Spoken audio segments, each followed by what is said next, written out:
The transport ship made a loud noise as it connected to the space station. Dr. Hyun-woo Kim pressed his face against the cold glass window and watched the big metal doors slowly open. His hands were shaking a little. Today was the day he would finally see them, the creatures that made entire star systems run away in fear. 3 small boxes sat in the cargo area. Each box was made of the strongest metal in the galaxy. Each box held something that could kill him in seconds, but they were not big, scary monsters. They were babies, cubs, no bigger than the cats that lived on Earth. Dr. Kim worked as a xenobiologist on Research Station Omega-7. His job was to study alien life forms. He had seen many strange creatures in his 10 years of work. Some had too many eyes. Some had no eyes at all. Some breathed poison gas. Some ate rocks for dinner. But he had never seen a Valdorian before. Nobody had seen one and lived to tell about it. The station commander walked into the observation room. Commander Tae-young Park was a tall woman with short black hair and serious eyes. She wore the dark blue uniform of the Galactic Research Division. Her boots made clicking sounds on the metal floor. "Dr. Kim," she said, "are you ready for the briefing?" Kim turned away from the window. "Yes, Commander. I have been waiting for this day for months." They walked through the long, white hallways of the station. The walls were covered with screens showing information about different alien species. Kim saw pictures of the peaceful Nethani with their blue skin and large eyes. He saw the warlike Drakmor with their thick armor and sharp teeth. He saw the smart Corvani with their long fingers and big brains, but there were no pictures of Valdorians. The only thing the screens showed was a red warning sign that said, "Extreme danger. Approach forbidden." The briefing room was full of scientists from different planets. Dr. Sojin Lee sat at the front table. She was the head of security for the station. Her job was to keep everyone safe. Next to her sat Dr. Rinho Choi. He was not human. He was Corvani. His skin was gray and his eyes were very large. He was an expert on how animals behave. Dr. Na Young Song was there too. She was a Nethani. Her blue skin looked smooth like water. She studied how different minds work. Dr. Jaemin Yu sat in the back. He was human like Kim. He studied chemicals and how they affect living things. Commander Park stood at the front of the room. Behind her was a large screen. It showed a picture of space with many stars. Some of the stars had red circles around them. "Ladies and gentlemen," Commander Park began, "what you see behind me are the star systems that have been abandoned because of Valdorian attacks. 43 systems. Over 2 billion people forced to leave their homes." The room was very quiet. Everyone knew the stories. Entire planets emptied in days when someone reported seeing a Valdorian ship. Space traders would not go near the Outer Rim territories. Even the bravest military pilots would run away if they detected Valdorian signals. "Adult Valdorians are 12 feet tall," the commander continued. "They have claws that can cut through the strongest metals we know. They have never shown mercy to any living creature they meet. They do not talk. They do not negotiate. They only destroy." Dr. Choi raised one of his long gray fingers. "Commander, what do we know about their intelligence level?" "Very high," Park answered. "They can pilot advanced spacecraft. They can solve complex problems. They can plan attacks that happen across multiple star systems at the same time. But they have never tried to communicate with any other species." Dr. Song spoke up. Her voice was soft like music.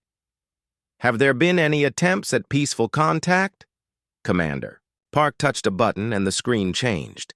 It now showed pictures of destroyed research stations, burned planets, empty cities. 17 attempts, she said.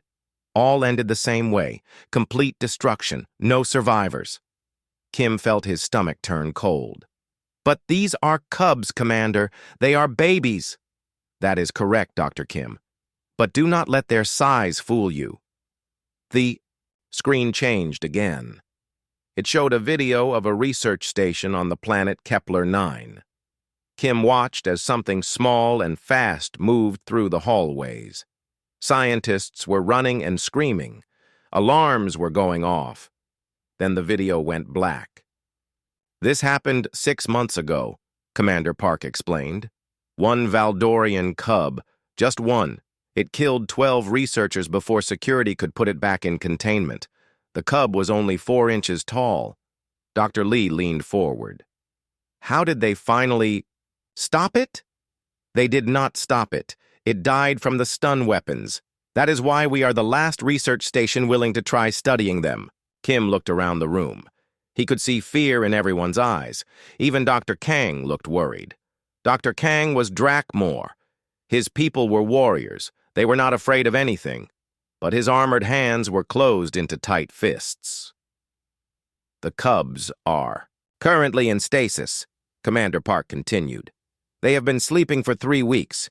We will wake them up tomorrow morning. You will have exactly 1 week to study them before they are transferred to the military." "What will the military do with them?" Kim asked. But he already knew the answer. "They will be terminated, destroyed.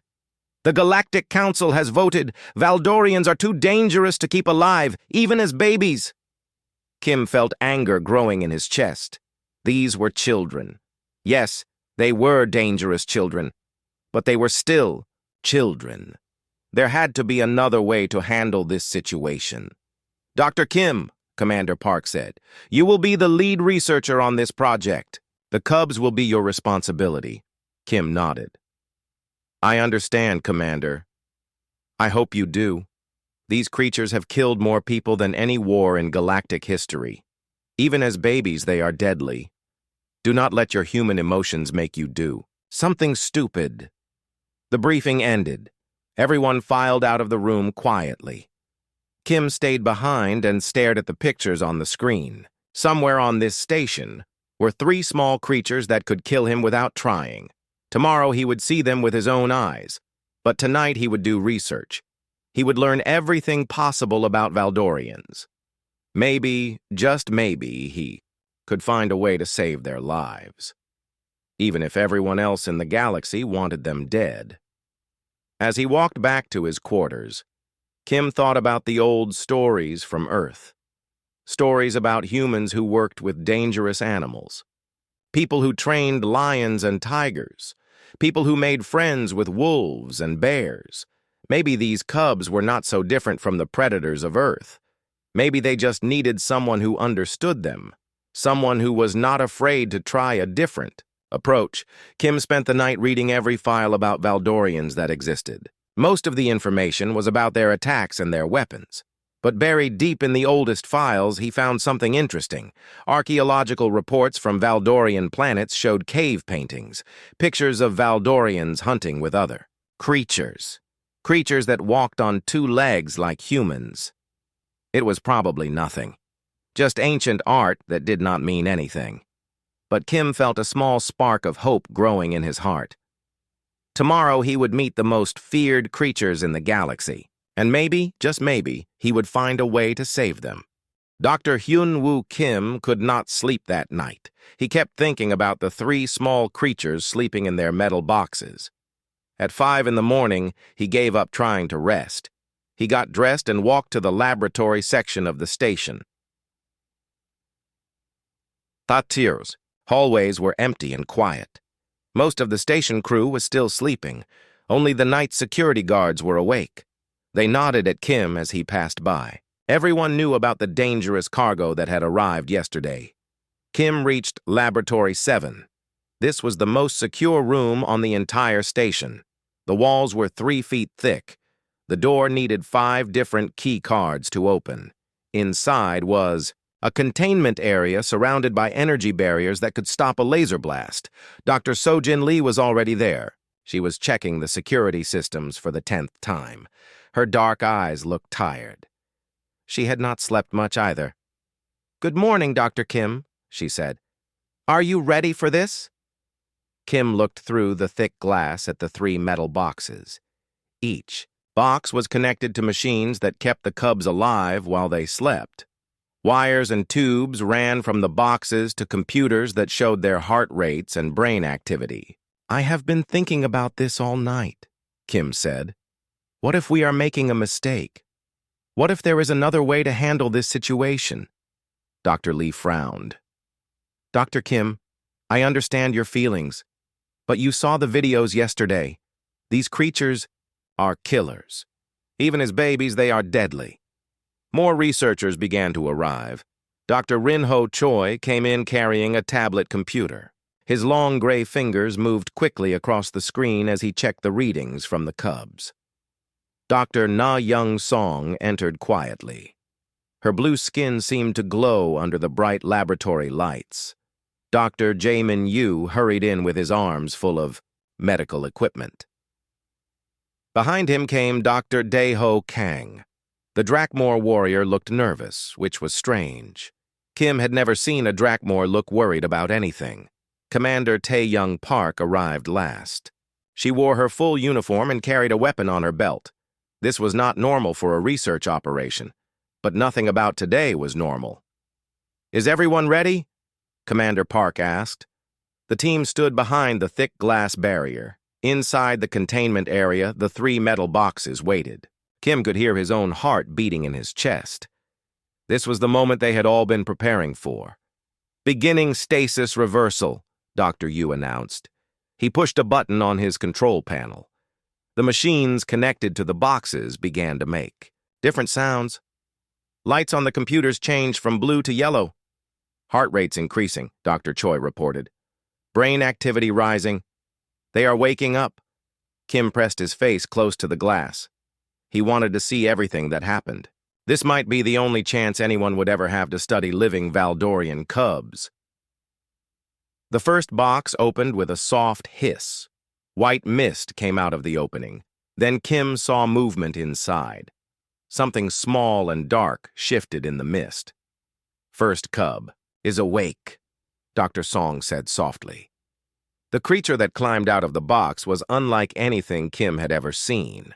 It was about the size of a house cat from Earth, but it moved differently. Its muscles were clearly visible under its dark fur. Its eyes glowed like tiny golden suns. It had claws that looked sharp enough to cut through metal. The cub looked around the containment area. Its head turned from side to side as it studied its new environment. Then it saw the researchers watching through the glass. Everything changed. In an instant, the cub let out a sound that was part roar and part scream. It threw itself at the energy barrier with incredible speed. Sparks flew as its claws hit the barrier. The sound was so loud that several researchers stepped backward. "Second cub emerging," Dr. Yu called out. The second box opened and another cub appeared. This one was slightly smaller than the first, but it moved just as fast. It saw its companion, attacking the barrier, and joined in immediately. Both cubs slashed and bit at the energy field that kept them contained. "Third cub is awake," Dr. Choi announced. The largest of the 3 cubs came out of its box more slowly. It looked at the other 2 cubs, then at the researchers. Its golden eyes seemed to study each person behind the glass. When it opened its mouth, Kim could see teeth that were like tiny daggers. All 3 cubs were now attacking the containment barrier. The energy field held strong, but Kim could see that the machines were working hard to maintain it. Red warning lights began to flash on the control panels. "Barrier holding at 95%, Dr. Lee reported, but her voice sounded worried. Dr. Kang took a step backward. "Perhaps we should observe from a greater distance." Dr. Song moved away from the glass. "Their aggression levels are beyond what I expected." One by one, all the researchers began to back away from the observation window. All except Dr. Kim. Kim stepped closer to the glass. He wanted to understand what was happening. The cubs were not just attacking randomly. There was intelligence in their movements. They were testing different parts of the barrier, looking for weak spots. Then something strange happened. The largest cub stopped attacking. It looked directly at Kim through the glass. Its golden eyes seemed to focus on him with intense interest. The cub tilted its head to one side like a dog that hears an unusual sound. "Dr. Kim," Dr. Lee called from across the room. "Please move, away from the barrier." But Kim did not move. He was fascinated by what he was seeing.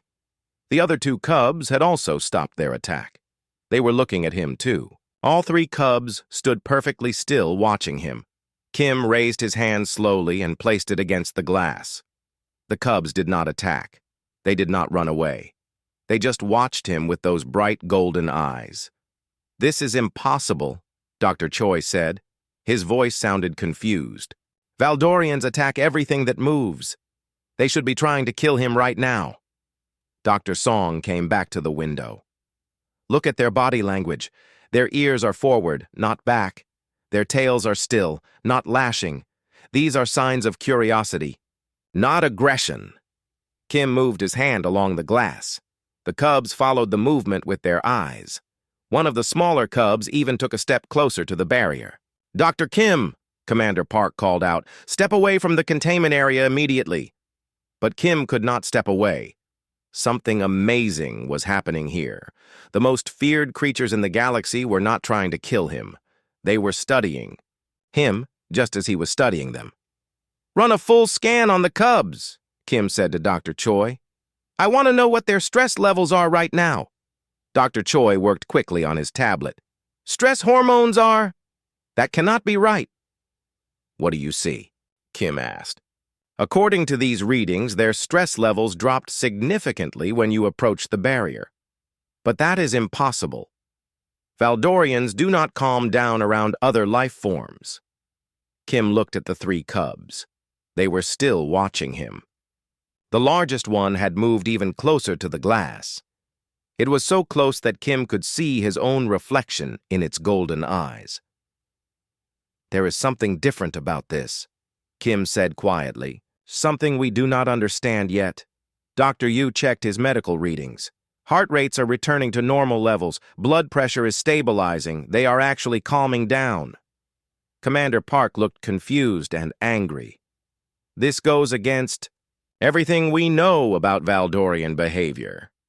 Kim stayed by the glass for another hour. The cubs stayed calm the entire time. They would occasionally move around their containment area, but they always returned to watch him. When other researchers came close to the window, the cubs would become alert and tense. But when Kim was the only one visible, they remained relaxed. Finally, Commander Park ordered everyone to leave the laboratory. "We need to analyze what happened here today. This behavior does not match any previous reports about Valdorian cubs." As Kim walked toward the door, he turned back to look at the cubs one more time. They were pressed against the barrier, watching him leave. For a moment, Kim could have sworn he saw sadness in those golden eyes. Something was different about these cubs. Something important. And Kim was determined to find out what it was. 3 days had passed since the cubs woke up. Dr. Hyun-Woo Kim spent every free moment in Laboratory 7, watching the strange creatures behind the energy barrier. Each day, the same thing happened. When other researchers came close to the observation window, the cubs would become angry and violent. They would attack the barrier with their sharp claws and make terrible sounds. But when Kim approached alone, everything changed. The cubs would stop their aggressive behavior immediately. They would sit down and watch him with their bright golden eyes. Sometimes they would make soft sounds, almost like the purring of earth cats. The other researchers were completely confused by this behavior. Dr. Rinho Choi had run every test he could think of. He scanned Kim's body for unusual chemicals. He checked his heartbeat and breathing patterns. He even analyzed the clothes Kim wore to see if they contained some special material. "There is nothing different about you, Dr. Kim," Choi said, looking at his tablet computer. "You are a normal human in every way we can measure." Dr. Na Young Song had a different theory. She thought maybe humans produced some kind of smell that made Valdorians calm. "Many animals on different planets react to chemical signals," she explained to the research team. "Perhaps humans give off something that affects Valdorian behavior." Dr. Jae-min Yu spent 2 full days testing this idea. He collected samples of Kim's breath, sweat, and even hair. He tested them against samples from the other human researchers on the station. He found nothing unusual. Human chemical signatures are the same across your entire species, Yu reported. If it was a smell or chemical reaction, all humans should have the same effect on the cubs. But we have tested this. Only Dr. Kim causes the calm response. Commander Tae-young Park was getting impatient. She had received 3 messages from military headquarters asking about their progress. The military transport ship would arrive in 4 days to take the cubs away. If the research team could not provide useful information by then, the cubs would be destroyed. "We need answers," Commander Park told the team during their daily meeting. "The Galactic Council wants to know if these creatures can be controlled, or if they are just too dangerous to exist." Dr. Dae-ho Kang, the Drakmor warrior scientist, had his own opinion. "These are killing machines," he said in his deep, rough voice. "The fact that they react differently to one human does not change what they are. Adult Valdorians have destroyed entire star systems. These cubs will grow into the same monsters." Kim felt frustrated. Everyone seemed to think the cubs were just weapons that happened to look cute. But he saw something different when he watched them. He saw intelligence. He saw curiosity. He even saw what might be loneliness. "What if we are thinking about this the wrong way?" Kim asked the group. "What if the question is not why they are calm around me, but why they are violent around everyone? Else?" Dr. Song tilted her blue head thoughtfully. "Explain what you mean, Dr. Kim." Kim stood up and walked to the large screen at the front of the meeting room. He touched a button and images of the cubs appeared. "Look at their behavior patterns. When other species approach, they immediately attack. But their attacks are not random, they are defensive." Dr. Choi looked at his data readings. "Defensive? They are trying to kill anything that moves." "No," Kim said. "Watch the recordings more carefully. They attack the barrier, yes. But they never turn their backs on the observers. They never stop watching the exit. They are not hunting. They are protecting themselves." Kim touched the screen again. New images appeared showing Earth animals: lions, wolves, bears, tigers. "These are predators from my home planet. They all show the same behavior when they feel threatened. They attack to drive away danger, not to hunt for food." Dr. Yu looked interested. "So you think the cubs see other species as threats, but they see you as safe?" "That is exactly what I think," Kim said. "But the question is why? What makes humans different from every other intelligent species in the galaxy?"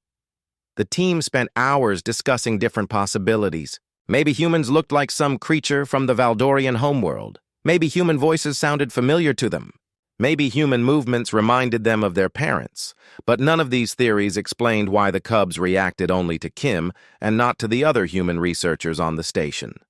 Dr. Sojin Lee had been quiet during most of the meeting. Finally, she spoke up. "Dr. Kim, you said you have been thinking about old Earth stories, stories about humans and dangerous animals. Tell us more about that." Kim felt his heart beat faster. He had been thinking about those stories for days, but he was afraid the others would think his idea was stupid. "On Earth, humans have a long history of working with predators," he began slowly. "We took wolves and turned them into dogs. We tamed wild horses. We learned to work with dolphins and elephants and even big cats. We are the only species on our planet that forms partnerships with natural enemies." Dr. Kang made a sound of disagreement. "That is because Earth predators are weak compared to Valdorians. Your wolves and cats are tiny creatures. Valdorians can destroy spaceships." "But what if size does not matter?" Kim asked. "What if there is something about the way humans approach other creatures that is universal, something that works with any predator, no matter how dangerous?" Dr. Choi was looking through files on his tablet. "According to our database, no other intelligent species has successfully domesticated predators from their homeworld. The Corvani avoid dangerous animals. The Nathani are too peaceful to approach them. The Drakmor simply kill anything that threatens Them. Exactly, Kim said, feeling excited now. Humans are different. We do not run away from dangerous creatures, and we do not automatically try to kill them.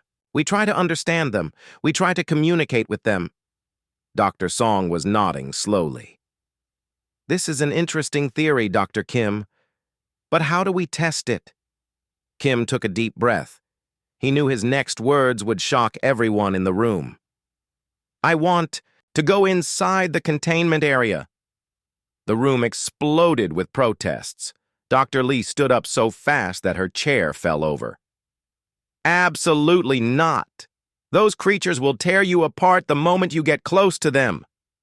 Commander Park slammed her hand on the table. Dr. Kim, that is the most dangerous idea I have ever heard. I will not allow it. But think about it, Kim said, trying to stay calm. If I am right, they will not hurt me. If I am wrong, the containment area has emergency systems. You can pull me out in seconds. Dr. Kang was shaking his armored head. This is madness. You are talking about walking into a cage with 3 killing machines. They are not killing machines, Kim said firmly. They are babies. They are scared and alone, and they do not understand what is happening to them. When they see me, they calm down because somehow they recognize that I am not a threat. Dr. Yu looked worried. Even if you are right about their behavior, Dr. Kim, you could still be hurt by accident. They have claws that can cut through metal. If they try to play with you the way they would play with another Valdorian, you could be seriously injured. Kim had thought about this risk many times. He knew he could die. But he also knew that in 4 days, 3 innocent cubs would definitely die if he did nothing. I have been watching them for 3 days, Kim said. I have seen how they move, how they react, how they communicate with each other. I think I understand their body language well enough to stay safe. Commander Park looked around the room at all the other researchers. Does anyone else think this is a good idea? Everyone was quiet for a long moment. Then Dr. Song spoke up. If Dr. Kim is correct, this could change everything we know about Valdorians. It could end the war that has been going on for decades. And if he is wrong, we will have 1 dead researcher and 3 cubs that taste human blood, Dr. Kang replied. Kim looked at Commander Park. Give me 1 chance. If something goes wrong, you can activate the emergency systems and get me out. But if I am right, we might save their lives. Commander Park was quiet for a very long time. Finally, she sighed. Against my better judgment, I will allow you to try. But we will take every possible safety precaution. And if I see any sign of danger, I am pulling you out immediately. Kim felt relief and terror at the same time. Tomorrow, he would find out if his theory was correct. Tomorrow, he would either prove that humans had a special connection with Valdorians, or he would become another victim of the most feared creatures in the galaxy. That night, Kim could not sleep at all. He kept thinking about the cubs and wondering what would happen when he stepped through that energy barrier. Would they welcome him as a friend? Or would they kill him like every other person who had ever gotten too close to a Valdorian? By morning, he would have his answer. Dr. Hyunwoo Kim stood outside the containment area at 6 in the morning. He had not eaten breakfast because his stomach felt too nervous. He wore the lightest clothes possible so he could move quickly if he needed to escape. On his belt was an emergency beacon that would call for help if something went wrong. The entire research team was in Laboratory 7. Even people who were not part of the project had come to watch. Word had spread throughout the station that someone was going to enter the Valdorian containment area. Most people thought Kim was crazy. Some thought he was brave. Everyone thought he might die. Commander Tae-young Park checked the safety systems. One more time. Emergency extraction is ready, she announced. Dr. Kim, you will have a direct communication line with me at all times. If I tell you to get out, you get out immediately. Do you understand? Kim nodded. His mouth was too dry to speak properly. Dr. Sojin Lee was at the security controls. Her finger was on the emergency button that would flood the containment area with sleeping gas. "I can knock out the cubs in 10 seconds if needed," she said. "But the gas will affect you too, Dr. Kim." Dr. Rinho Choi was monitoring all the electronic systems. "Barrier controls are functioning perfectly. Medical scanners are active. We will know immediately if anyone is injured." Through the thick glass, Kim could see the 3 cubs. They were sitting in the middle of their containment area, watching all the activity outside. They seemed to know. Something unusual was about to happen. Kim had studied them so much over the past few days that he had started thinking of them as individuals. The largest one, which he privately called Hanul, always sat slightly in front of the others. The middle-sized one, Biel, was the most curious. The smallest, Nuri, was the most careful and would often hide behind the other 2. "Dr. Kim, Commander," Park said, "are you absolutely sure about this?" Kim looked at the cubs one more time. Hanul was watching him with those bright golden eyes. The cub tilted its head slightly as if asking a question. "I am sure," Kim said. Dr. Jamin Yu activated the containment entry system. A small door appeared in the energy barrier.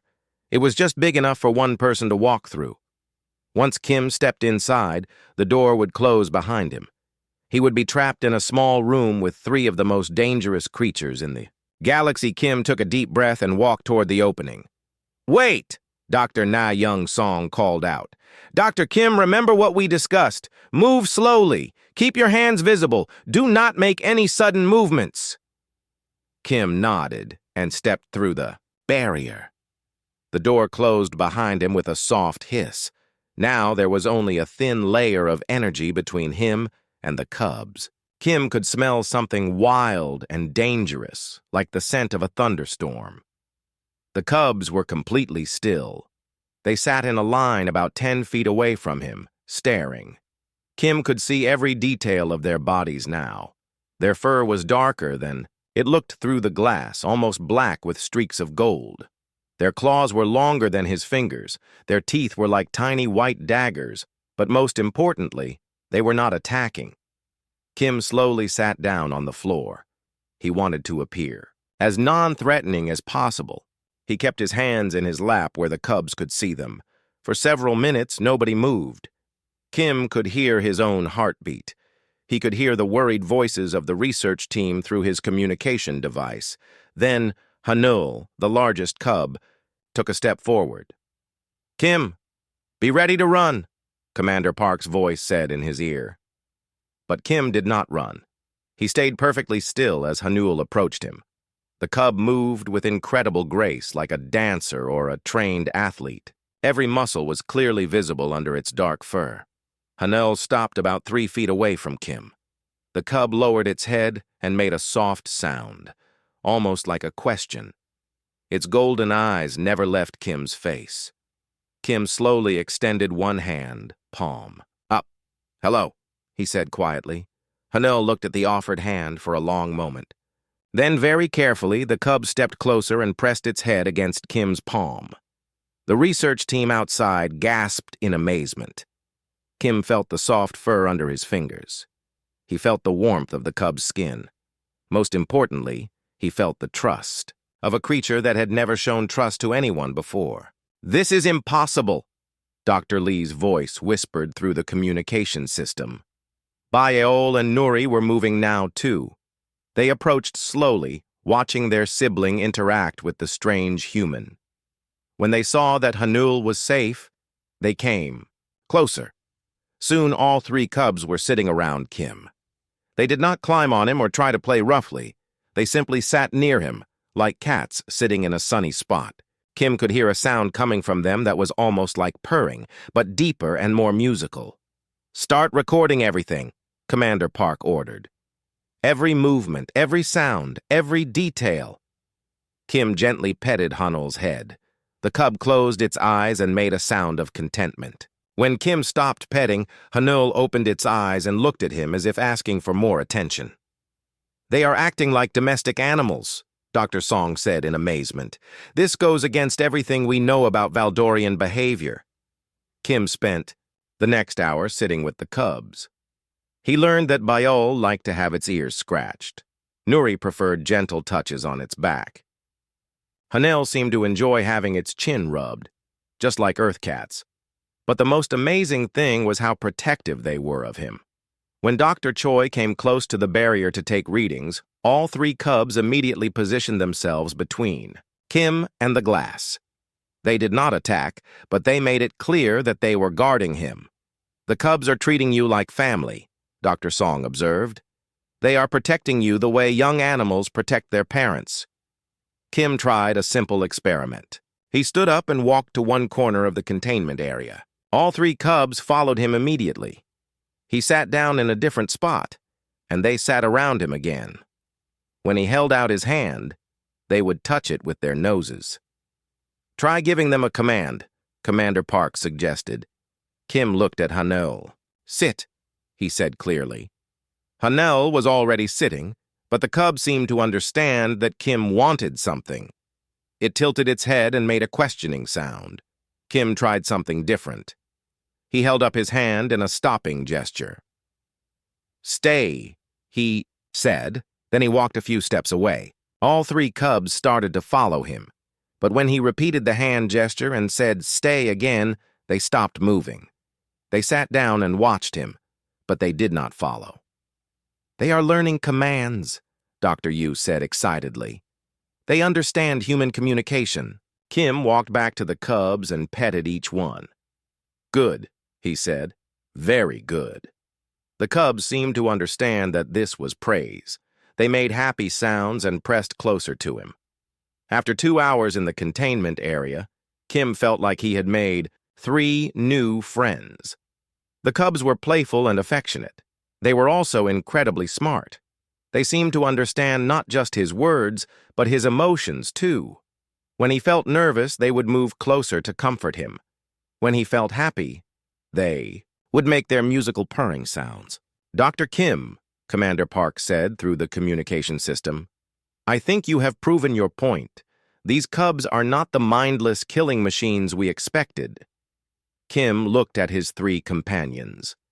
They looked back at him with trust and affection in their golden eyes.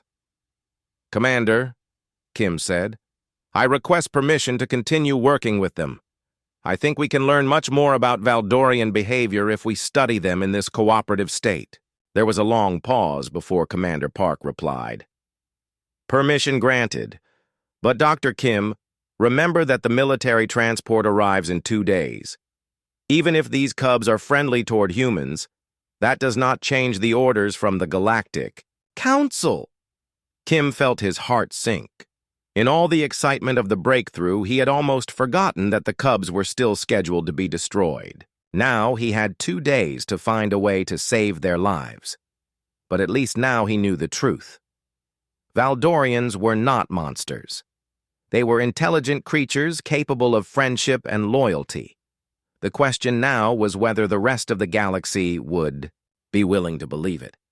As Kim prepared to leave the containment area, the cubs seemed to understand that he was going away.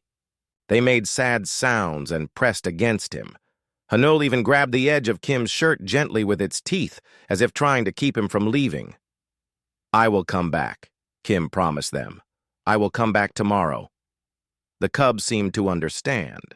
They let him go, but they watched him sadly as he walked to the barrier exit.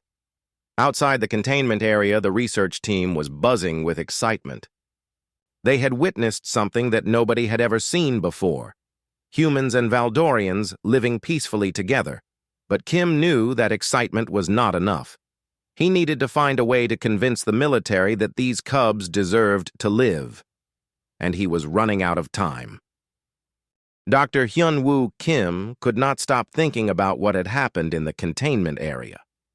That night, he sat in his quarters, staring at his computer screen. He had watched the recorded videos of his time with the cubs dozens of times. Every time, he saw the same thing: 3 dangerous predators acting like friendly pets around a human being. But why? What made humans special? What made these deadly creatures trust him when they attacked every other species they met? Kim decided to search deeper into the database. Most of the information about Valdorians was about their attacks and their weapons, but Kim remembered seeing something else in the old files. Archaeological reports from planets in Valdorian space. Ancient ruins and cave paintings. He found the file he was looking for. It was a report from Dr. Subin Wu, an archaeologist who had studied Valdorian ruins 20 years ago. Kim called her immediately, even though it was very late at night. Dr. Wu? This is Dr. Kim from Research Station Omega 7. I apologize for calling so late, but I have an urgent question about your research on Valdorian archaeological sites. Doctor. Wu sounded sleepy but curious. Dr. Kim? What do you want to know about those old ruins? Nobody has asked me about that work in years. You found cave paintings showing Valdorians with other creatures, correct? Creatures that walked on two legs like humans? Yes, that is correct. Very strange paintings. They showed primitive Valdorians hunting alongside bipedal figures. The figures were much smaller than the Valdorians, but they appeared to be working together as partners. Kim felt his heart beating faster. Dr. Wu, could you send me all of your archaeological data? Everything you found on those planets? Of course. But Dr. Kim, may I ask why you are interested in this old research? Kim told her about the cubs and what had happened in the containment area. Dr. Wu listened in amazement. Dr. Kim, she said, when he finished his story, you may have discovered something incredible. I always wondered about those cave paintings. They showed a level of cooperation between species that we have never seen anywhere else in the galaxy. The archaeological data arrived within an hour. Kim spent the rest of the night studying images of ancient cave paintings from 3 different planets in Valdorian space. The paintings were thousands of years old, but they clearly showed large, powerful creatures that looked like Valdorians working with smaller bipedal figures. The most interesting paintings showed the bipedal figures, caring for young Valdorians. In one image, a small humanoid creature was feeding what appeared to be Valdorian cubs.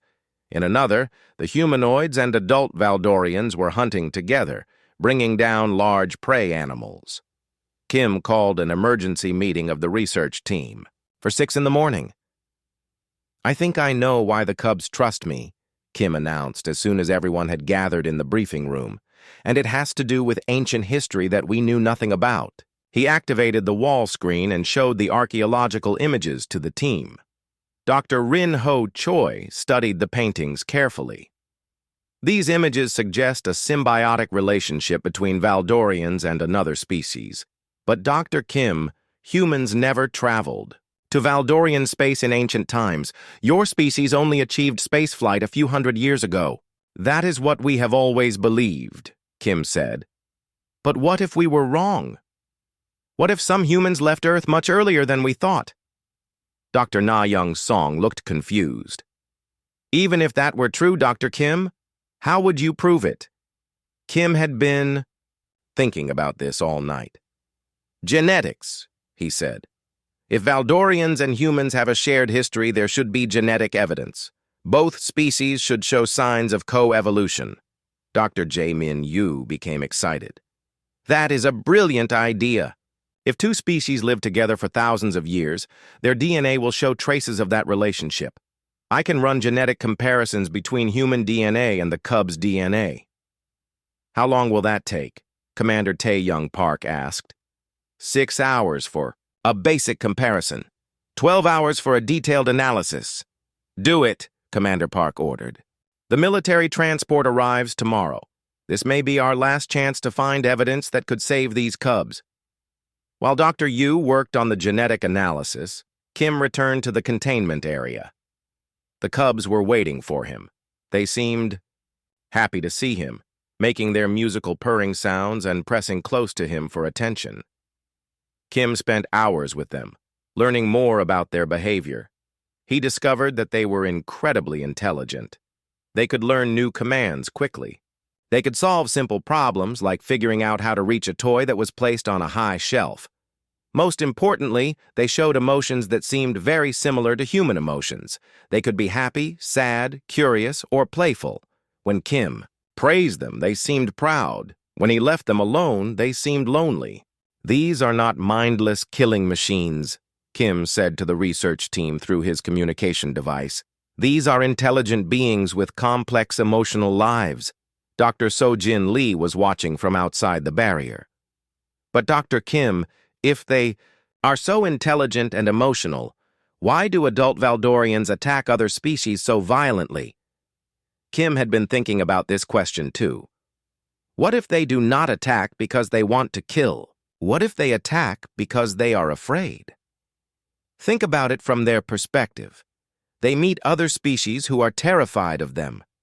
Everyone runs away or tries to hurt them first. They never get a chance to show their peaceful side. Dr. Daeho. Kang was not convinced. "That does not explain the destruction of entire star systems, Dr. Kim." "Maybe it does," Kim replied. "If you were a species that everyone feared and attacked on sight, would you not eventually start attacking first to protect yourself?" This was a disturbing thought. It suggested that the galactic war with the Valdorians might have been caused by misunderstanding and fear, not by natural aggression. At 2 in the afternoon, Dr. Yu finished his genetic analysis. He called everyone back to the briefing room immediately. "The results are amazing," he announced. "Human DNA and Valdorian DNA show clear signs of coevolution. Both species have genetic markers that indicate thousands of years of close contact." "Doctor," Song leaned forward. "What kind of markers?"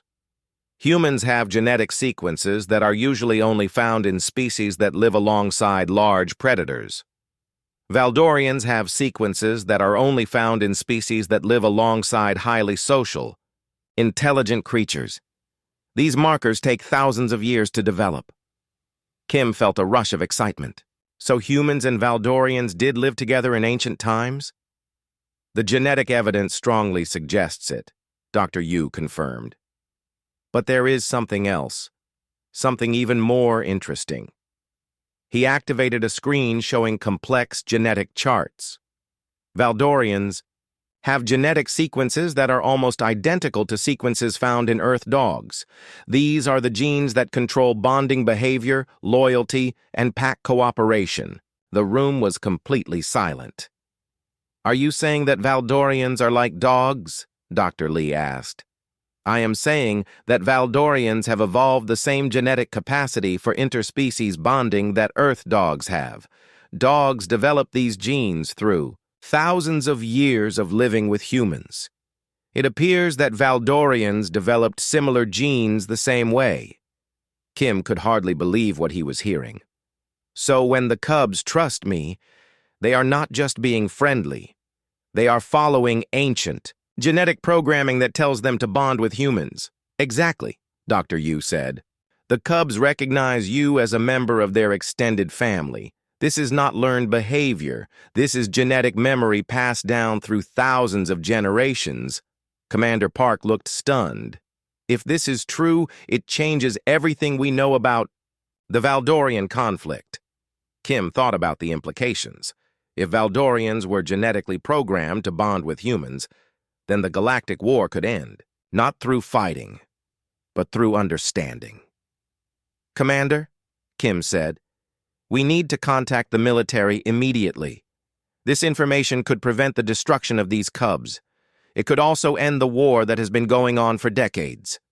Commander Park nodded. "I will send an emergency communication to Fleet Headquarters. But Dr. Kim, even if they believe our findings, it may not be enough to save the cubs. The orders for their termination came directly from the Galactic Council."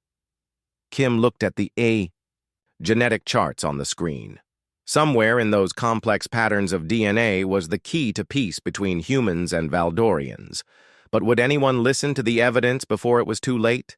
The military transport would arrive in 18 hours. Kim had 18 hours to convince the galaxy's most powerful leaders that the most feared species in known space was not an enemy, but a long-lost friend.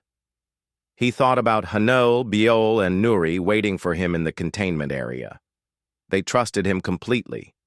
They had no idea that tomorrow might be their last day alive. Kim made a decision. Whatever happened with the military, He would not let these cubs die without a fight. They deserved a chance to live. They deserved a chance to show the galaxy that Valdorians could be friends instead of enemies. But first, he needed to figure out how to convince people who had been afraid of Valdorians for generations that everything they believed was wrong. The military transport ship arrived exactly on schedule.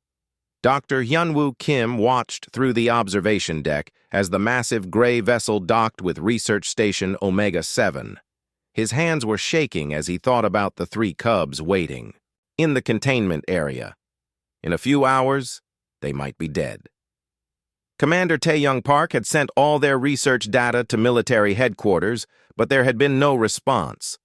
The orders remained the same: terminate the Valdorian specimens and return to base. But Kim was not giving up. He had spent all night preparing for this moment. If the military would not listen to scientific evidence, maybe they would listen to a demonstration. Admiral Ji-ho Ryu came aboard the station with a team of 12 armed soldiers. Kim had never seen so many weapons in one place. Each soldier carried enough firepower to destroy a small building. They were taking no chances with the dangerous cargo they had come to collect. Admiral Ryu was a tall man with gray hair and cold eyes. He had been fighting Valdorians for 20 years. He had seen what they could do to entire star systems. He was not interested in hearing theories about friendly cubs. "Commander Park," the Admiral said, "where are the specimens?" "Admiral, before we proceed, I think you should hear what we have discovered about these cubs." Admiral Ryu looked impatient. "Commander, I have read your reports. You claim that these creatures are somehow tame around humans. That does not change the fact that they are Valdorians. Adult Valdorians have killed millions of people. These cubs will grow into the same monsters." "But, Admiral," Dr. Rinho Choi interjected, "our genetic analysis shows that Valdorians and humans have co-evolved. They are naturally programmed to bond with human beings." "Dr. Choi," the Admiral replied, "I respect your scientific work. But I have seen Valdorian attack footage. I have visited planets that they destroyed. There is no reasoning with these creatures. They are pure predators." Kim stepped forward. "Admiral Ryu, may I show you something?" The Admiral looked at Kim suspiciously. "Dr. Kim, you are the researcher who claims to have tamed these cubs, correct?" "Yes, sir, and I would like to demonstrate their behavior for you." Admiral Ryu considered this for a moment. "Very well, but Dr. Kim, if these creatures attack you, I will not risk my soldiers to save you." The entire group walked to Laboratory 7. Kim could see the cubs through the observation window. They were sitting calmly in their containment area, but he could tell they were nervous. There were too many strangers around, and the soldiers were carrying weapons that smelled like danger. "These are the specimens," Admiral Ryu said to his team. "Small now, but they will grow into 12-foot killing machines within 2 years." Kim looked at the Admiral. "Sir, may I enter the containment area?" "Dr. Kim, that would be extremely dangerous with so many people present. These creatures attack when they feel threatened." "Exactly my point, Admiral. They attack when they feel threatened, but they do not attack when they feel safe."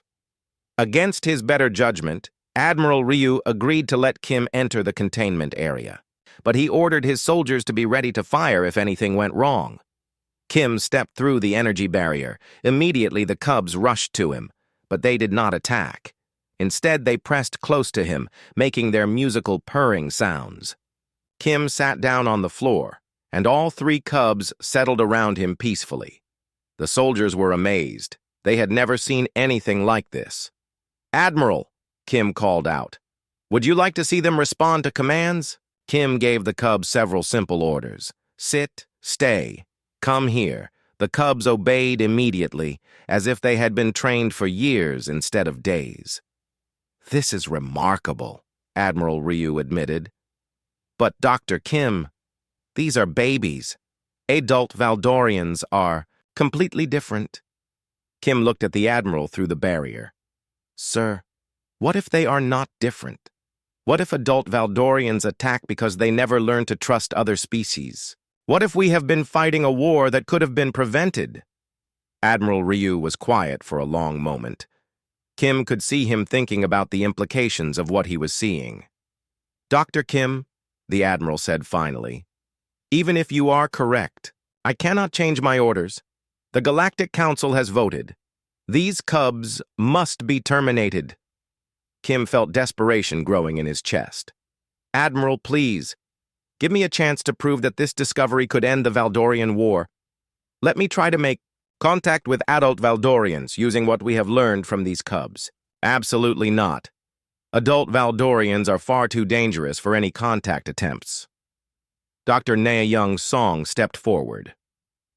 Admiral Ryu, what if Dr. Kim is right? What if we could end a war that has lasted for decades? Is that not worth the risk of keeping 3 cubs alive?